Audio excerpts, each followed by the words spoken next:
Hi, and welcome to this overview of word problems that involve interest.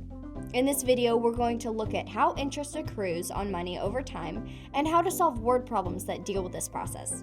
Let's get started. Whether the money in question is a savings account balance or a credit card debt, the process is the same. Interest grows very rapidly as the equation that is used to accrue interest is exponential in nature. Let's first review the steps and terminology that are involved in calculating a percentage increase with a simple example.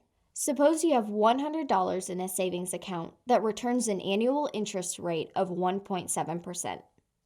This means that your bank promises to pay you 1.7% of your $100 balance at the end of the year.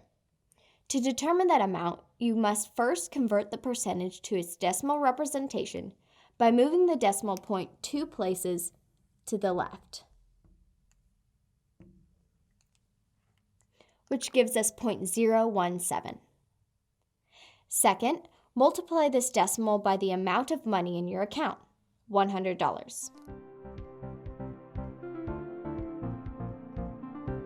which gives us 1.7 or $1.70.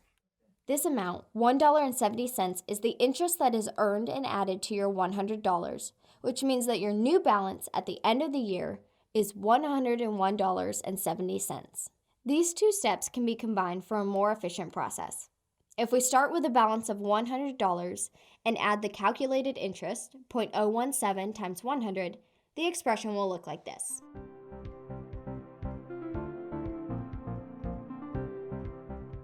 We can now recognize a common factor of 100 in each of the two terms of the expression.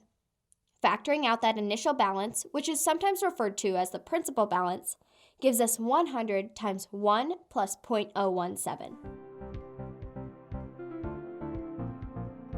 Combining the terms in the parentheses results in a factor of 1.017, which when multiplied by $100 results in the new savings account balance at the end of the year, $101.70.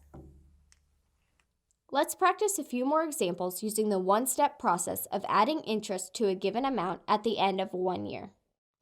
Calculate the interest that is earned on a bank account with a balance of $1,235 with an annual percentage rate of 2.1%. Round your answer to the nearest cent. Remember, we first need to convert the 2.1% to its decimal. Then, multiply this interest rate by the initial balance of $1,235.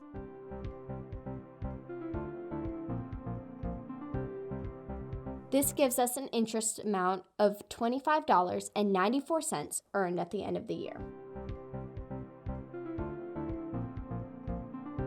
Now that we know the interest amount, what would the ending balance be of the bank account after 1 year?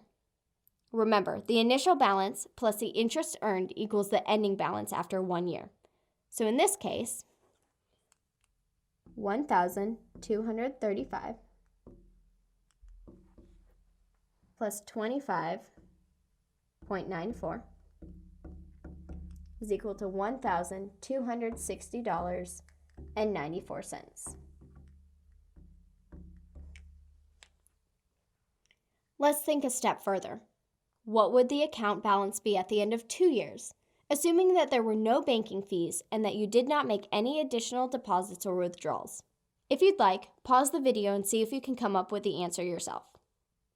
To figure this out, all we have to do is take the balance at the end of year 1, $1,260.94, and multiply it by a factor of 1.021.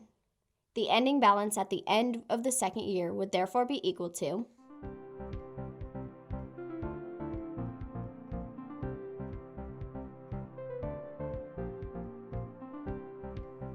The concept of time is very important in this type of problem because the interest is added to the account balance at the end of each year. If we break things down a bit, it becomes very easy to see the pattern of the factors as each year passes. At the end of the first year, our initial balance grows by 2.1%.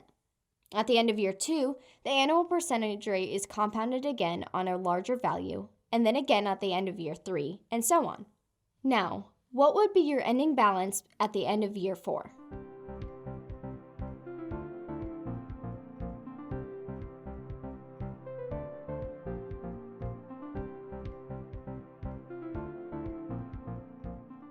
Well, at the end of year 4, the annual percentage rate, or the APR, will have been compounded 4 times, which gives us a total of $1,342.05. And that's all there is to it. Now that we've gone through several problems together, you should be well on your way to mastering any interest-related word problem that's thrown at you. Thanks for watching, and happy studying.